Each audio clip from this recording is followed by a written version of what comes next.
Hi friends, welcome back to my channel. ಎಲ್ಲ ಹೇಗಿದ್ದೀರಾ? ನಾನು ಚೆನ್ನಾಗಿದ್ದೀನಿ. ಇದು ನಮ್ಮದು ಹೊಸ ಮನೆ ಟೈಲ್ಸ್ ಎಲ್ಲ ಹಾಕ್ತಿದ್ದಾರೆ, ಅದನ್ನು ನೋಡೋಣ ಅಂತ ಹೋಗಿದ್ದೆ. ಆಲ್ರೆಡಿ ಕಂಪ್ಲೀಟ್ ಆಗೋಕ್ಕೆ ಬರ್ತಾಯಿದೆ. ಇವಾಗ ಟೈಲ್ಸ್ ಹಾಕ್ತಿದ್ದಾರೆ ಮತ್ತು ಲಿಫ್ಟು ಎಲ್ಲ ಆಗ್ತಾಯಿದೆ. ಇದಾದಮೇಲೆ ವುಡ್ ವರ್ಕ್ ಎಲ್ಲ ಸ್ಟಾರ್ಟ್ ಮಾಡ್ತಾರೆ. ಇನ್ನೊಂದು 2 ಮಂತ್ಸಲ್ಲಿಗೆಲ್ಲ ಮುಗಿದ್ಬಿಡುತ್ತೆ. ಸ್ವಲ್ಪ ದಿನ ಲೇಟ್ ಆಯಿತು, ಯಾಕೆಂದರೆ ಕೆಲಸದವರು ಸರಿಯಾಗಿ ಬರ್ತಾ ಇರಲಿಲ್ಲ. ಅದರಿಂದ ಮತ್ತು ನನ್ನ ವೀಡಿಯೋ ಯಾರ್ಯಾರು ನೋಡ್ತಾ ಇದ್ದೀರಾ ಅವರು ಪ್ಲೀಸ್ ಸಬ್ಸ್ಕ್ರೈಬ್ ಮಾಡ್ಕೊಂಡು ನೋಡಿ. ನನ್ನ ವೀಡಿಯೋಸ್ಗೆ ಲೈಕ್ ಮಾಡಿ, ಶೇರ್ ಮಾಡಿ ಮತ್ತು ಕಮೆಂಟ್ ಮಾಡಿ. ಇದೇ ರೀತಿ ನಾನು ನೆಕ್ಸ್ಟು ವೀಡಿಯೋಗಳನ್ನ ಹಾಕ್ತಾಯಿರ್ತೀನಿ. ಡೈಲಿ ಹೋಗ್ತಾಯಿರ್ತೀನಿ. ಒಂದೊಂದು ದಿನ ಮಧ್ಯಾಹ್ನ ಹೋಗಿ ನೋಡ್ಕೊಂಬರ್ತೀನಿ, ಇಲ್ಲಾಂದರೆ ಸಂಜೆ ಹೋಗ್ತೀನಿ. ಇನ್ನೂ ಫ್ಲೋರಿಂಗ್ ಅಂದರೆ ಲಿಫ್ಟ್ ಹತ್ರ ಮತ್ತು ಮೇನ್ ಡೋರ್ ಹತ್ರ ಹಾಕಿಲ್ಲ, ಅದಕ್ಕೋಸ್ಕರ ಲೇಟ್ ಆಗ್ತಾಯಿದೆ. ಅವರು 1 by 1 ಅಂದರೆ ಫಸ್ಟು ಒಳಗಡೆ ಎಲ್ಲ ಮಾಡಿ ಆಮೇಲೆ ಆಚೆ ಮಾಡ್ತಾರೆ. ಅದಾದಮೇಲೆ ಲಾಸ್ಟ್ ಸಂಡೇ ಫೆಬ್ರವರಿ 28ನೇ ತಾರೀಕು ಅಂದರೆ ಸಂಡೇ ನಮ್ಮ ಹಸ್ಬೆಂಡ್ ಅವರ ತಮ್ಮ ಚಿಕ್ಕಪ್ಪನ ಮಗಂದು ಎಂಗೇಜ್ಮೆಂಟ್ ಇತ್ತು. ಅದು ತುಮಕೂರಲ್ಲಿ. ನಾವು ಮನೆಯವರೆಲ್ಲ ಹೋಗಿದ್ವಿ. ಅಲ್ಲಿ ಧೃತಿ, ಗಾನ ಮತ್ತು ಇಬ್ಬರು ಬಂದಿರಲಿಲ್ಲ. ಅವರು ಸಂಡೇ ಆಗಿದ್ದರಿಂದ ಧೃತಿಗೆ ಎಕ್ಸಾಮ್ ಇತ್ತು ಮತ್ತು ಗಾನ ಅವಳೊಬ್ಬಳೇ ಇರ್ತಾಳೆ ಅಂತ ಅವಳು ಸಹ ಬರಲಿಲ್ಲ. ನಾವು ಮಾತ್ರ ಹೋಗಿದ್ವಿ. ಅವರು ಸಿಂಪಲ್ಲಾಗೆ ಮಾಡಿದರು. ಅಂದರೆ ಮಾತುಕತೆ ಇದ್ದಿದ್ದು, ಆದರೆ ಎಂಗೇಜ್ಮೆಂಟ್ ಥರನೇ ಮಾಡಿಬಿಡೋಣ ಅಂತ ಮುಗಿಸ್ಬಿಟ್ರು. ಇನ್ನೇನು ಮೇನಲ್ಲಿ ಮದುವೆ ಇರೋದ್ರಿಂದ ಎಂಗೇಜ್ಮೆಂಟು ಮಾತುಕತೆ ಎರಡೂ ಸಹ ಮಾಡಿದ್ರು ಸಿಂಪಲ್ಲಾಗಿ. ಚೆನ್ನಾಗಿತ್ತು, ತುಂಬ ಜನ ಬಂದಿದ್ದರು. ಇಬ್ಬರು ಜೋಡಿನೂ ಚೆನ್ನಾಗಿದೆ. ನಾವು ಫ್ಯಾಮಿಲಿ ಎಲ್ಲ ಹೋಗಿದ್ವಿ ಮಕ್ಕಳನ್ನ ಬಿಟ್ಟು. ಅದು ಮಡ್ಲು ತುಂಬ ಶಾಸ್ತ್ರ ಮಾಡ್ತಾಯಿದ್ರು, ಅದನ್ನು ನಾನು ನೋಡ್ತಾಯಿದ್ದೆ. ಎಲ್ಲರೂ ಒಂದು 5 ಜನ ಮುತ್ತೈದೆಯರು ಮಾಡಬೇಕು, ಅದಕ್ಕೋಸ್ಕರ ನನಗೂ ಕರಿತೀನಿ ಅಂದರು. ಅದಕ್ಕೆ ನಾನು ಫಸ್ಟ್ ಹೋಗಿಲ್ಲ, ಅವರೆಲ್ಲ ಮಾಡಲಿ, ಅದಾದಮೇಲೆ ನೋಡೋಣ ಹೆಂಗೆ ಮಾಡೋದು ಅಂದ್ಬಿಟ್ಟು ಅಂಥೇಳಿ ನೋಡ್ತಾಯಿದ್ದೆ.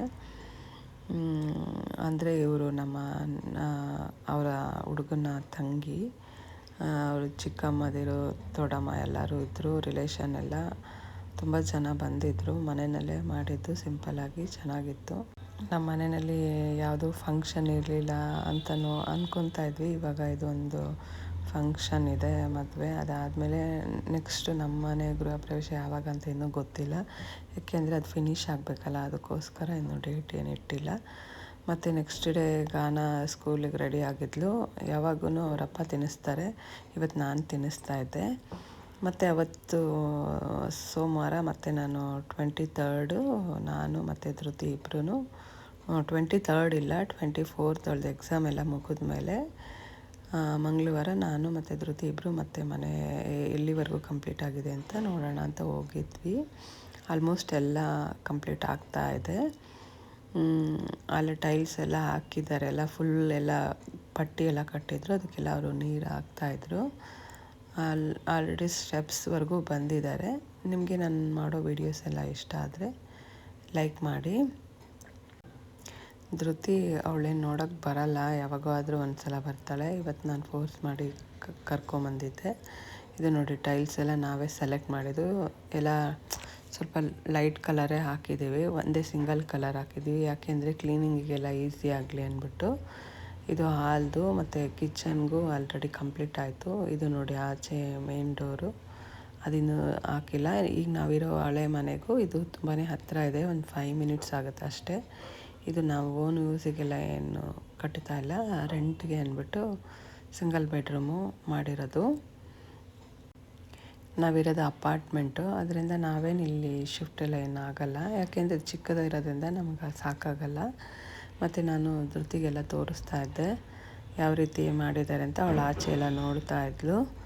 ಇನ್ನೂ ಒಂದು ಮನೆದು ಬ್ಯಾಲೆನ್ಸ್ ಇತ್ತು, ಅದನ್ನು ಸಹ ಅವರೆಲ್ಲ ಮಾಡ್ತಾಯಿದ್ರು. ಯಾವ್ಯಾವ ರೀತಿ ಮಾಡ್ತಾರೆ ಅನ್ನೋದನ್ನು ನಾನು ಇವಳಿಗೆ ಎಕ್ಸ್ಪ್ಲೇನ್ ಮಾಡ್ತಾಯಿದ್ದೆ, ತೋರಿಸ್ತಾ ಇದ್ದೆ. ಇವಳು ಡಸ್ಟ್ ಅಂತ ಬರಲ್ಲ, ಅದರಿಂದ ಬಂದಳು. ಒಂದೇ ಒಂದು ದಿನ ಬಂದಿದ್ದಷ್ಟೇ, ಯಾವಾಗೂ ಬರಲ್ಲ. ಯಾವಾಗಾದರೂ ಒಂದು ಸಲ ಬರ್ತಾಳೆ ಅಷ್ಟೇ. ಆಲ್ರೆಡಿ ನೋಡಿ ಈ ಥರ ಎಲ್ಲ ಕಂಪ್ಲೀಟ್ ಆಗಿದೆ. ಪ್ಯಾಚ್ ವರ್ಕ್ ಅಂದರೆ ಸಿಂಗಲ್ ಪೀಸ್ ಎಲ್ಲ ಇರೋದನ್ನು ಇಲ್ಲಿ ಮಾಡಿದ್ದಾರೆ ನೋಡಿ. ಈ ಥರ ಬರುತ್ತೆ ಲಾಸ್ಟಿಗೆ ನಮ್ಮದು ಬಿಲ್ಡಿಂಗು. ಈ ವಿಡಿಯೋ ಇಷ್ಟ ಆಗಿದ್ದರೆ ಲೈಕ್ ಮಾಡಿ. Thank you.